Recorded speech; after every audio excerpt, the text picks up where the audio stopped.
ونشهد أن سيدنا ومولانا محمدًا عبده ورسوله صلى الله تعالى عليه وعلى آله وأصحابه وأتباعه وأزواجه وذرياته وأهل بيته وبارك وسلم تسليما كثيرا كثيرا. أما بعد فأعوذ بالله من الشيطان الرجيم. بسم الله الرحمن الرحيم. يا أيها الذين آمنوا ادخلوا في السلم كافة ولا تتبعوا خطوات الشيطان إنه لكم عدو مبين. صدق الله مولانا العظيم. بزرگان محترم، عزیز دینی اور ایمانی بھائیوں، نوجوان ساتھیوں، ہم اور آپ اس وقت ایک ایسی محفل میں جمع ہیں کہ جس میں ہم رسول اکرم صلی اللہ علیہ وسلم کی ایک سنت کو ادا کرنے جا رہے ہیں. ہمیں نبی پاک علیہ السلام کی ایک سنت ادا کرنا ہے. حضور اکرم صلی اللہ علیہ وسلم نے اپنے صحابہ کو نکاح کی ترغیب دلائی اور آپ صلی اللہ علیہ وسلم نے بھی خود اس پر عمل کیا اور حدیث میں یہ فرمایا کہ لوگوں نکاح کرو. یہاں تک ارشاد فرمایا گیا کہ نوجوانوں، تم میں سے جو شخص نکاح کرنے کی استطاعت رکھتا ہو، استطاعت رکھتا ہو، جو غرض برداشت کر سکتا ہو اور اس قابل ہو کہ وہ شادی کر لے تو پھر اسے نکاح کر لینا چاہیے. اس لیے کہ اس میں شرمگاہوں کی حفاظت ہے، اس میں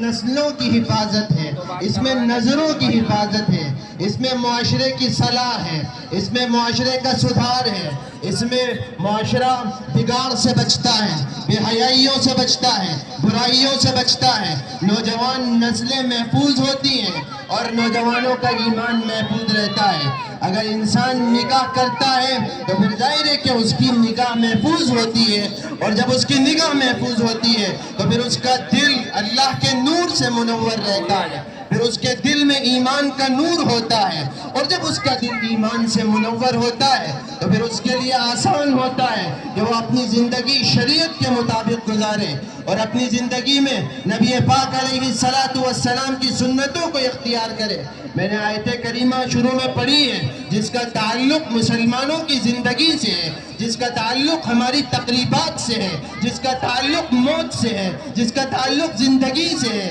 جس کا تعلق شادی بیاہ سے ہے، جس کا تعلق اسلامی معاشرے سے ہے. اور یہ آیت کریمہ جس میں اللہ تعالیٰ نے کہا ہے مسلمانوں پوری طرح اسلام میں داخل ہو جاؤ، شیطان کی پیروی مت کرو، اس کے پیچھے مت بھاگو، اس کے نقش قدم پر مت چلو. ایسا نہ ہو کہ ایک طرف تم سنت اختیار کرنے جا رہے ہو، ایک طرف تم سنت پر عمل کرنے جا رہے ہو اور ایک طرف تم اہتمام کرو نکاح کا اور اس کے خطبے کا اور اہتمام کرو تم دعاؤں کا اور یہ سوچو کہ نکاح کی برکت تمہیں حاصل ہو جائے اور دوسری طرف تم سنتوں کی دھجیاں اڑاؤ، تم شریعت کی دھجیاں اڑاؤ، تم جو ہے نبی پاک علیہ السلام کو ناراض کرنے والے کام کرو، تم اللہ کو ناراض کرنے والے کام کرو. اب صاحب سن لیجئے، اگر کوئی ایسا کرتا ہے اور اگر اس کا کام، اس کا عمل اس طریقے کا ہے کہ ایک طرف اہتمام ہو سنت پر عمل کرنے کا اور نکاح کے کرنے کا اور دوسری طرف شریعت کو طاق پر رکھ دیا جائے،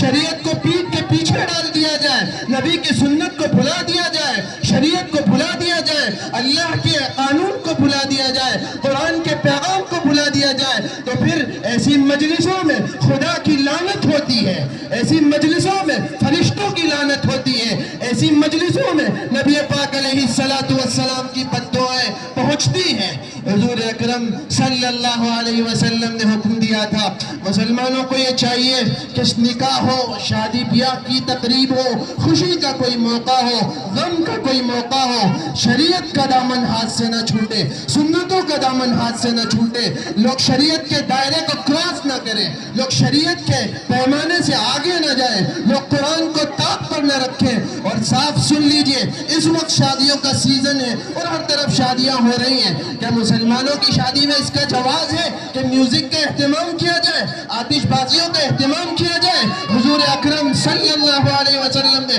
فرمایا تھا میوزک حرام ہے، یہ حرام ہے. اب ظاہر ہے کہ جو اس کو اختیار کرے گا وہ گویا نبی کو ناراض کرنے والا ہے. ایک طرف ہم نبی پاک علیہ السلام کی سنت کو اختیار کرنے جا رہے ہیں، اس پر عمل کرنے جا رہے ہیں، اور اس پر نسلوں کی بنیاد ہے۔ اگر آپ نکاح صحیح ڈھنگ سے کریں گے، نسلیں پاک ہوں گی، معاشرہ صحیح وجود میں آئے گا، شریعت کی پابندی ہوگی، نسلوں تک ایمان محفوظ رہے گا، نسلیں اسلام پر عمل کریں گی۔ اور اگر ابتدا ہی غلط ہوگی تو پھر ظاہر ہے کہ بگاڑ ہوگا، فساد ہوگا، اور اس کے بعد پھر فیصلے بربادی کے ہوں گے، دنیا بھی خراب ہوگی اور آخرت بھی خراب ہوگی۔ اس لیے میرے بزرگوں، میرے عزیزوں، اور خاص طور پر میں نوجوانوں سے کہتا ہوں، شریعت کی طرف آؤ، قرآن کی طرف آؤ، نبی پاک علیہ السلام کی تعلیمات کو اختیار کرو، آپ کی سنتوں کو اختیار کرو، صحابہ اکرام کے اصول کو اختیار کرو، صحابہ اکرام رضوان اللہ علیہ مجمعین کی زندگیوں کا مطالعہ کرو، اس کی اسٹڈی کرو، ان کی لائف کو پڑھو، اور اس کے بعد پھر اس کو زندگی میں اختیار کرو۔ اس وقت آپ دیکھ رہے ہیں پورے ملک کی جو صورتحال ہے، اور پھر پوری دنیا کی جو صورتحال ہے، ہر طرف ایک ہنگامہ ہے، اور گویا وہ منظر جو حضور اکرم صلی اللہ علیہ وسلم نے 1400 برس پہلے بیان فرمایا تھا کہ ایسی صورتحال ہوگی کہ امتیں تمہیں کھانے کو دوڑیں گی، ایسی ہی صورتحال ہے۔ طرف سے لپک رہے ہیں افراد کہ بس ان کو لقمہ تر سمجھ لیا جائے، ان کو ڈیمیج کر دیا جائے۔ اس کی وجہ کیا ہے؟ قرآن نے اس کا علاج بتایا تھا، میں آپ کے سامنے بیان کرتا ہوں۔ وَإِن تَتَوَلَّوْا يَسْتَبْدِلْ قَوْمًا غَيْرَكُمْ ثُمَّ لَا يَكُونُوا أَمْثَالَكُمْ۔ اے مسلمانوں، تم عرب ہو کہ عجم ہو، تم نبی کے خاندان کے ہو کہ نبی کے غلام ہو، تم نبی کی سرزمین سے تعلق رکھتے ہو کہ دنیا کے کسی خطے میں آباد ہو، یہ اللہ کا قانون ہے کہ اگر تم اس کی شریعت سے منہ موڑو گے، اگر تم بھاگو گے تو وہ تمہیں بے نام و نشان کر دے گا،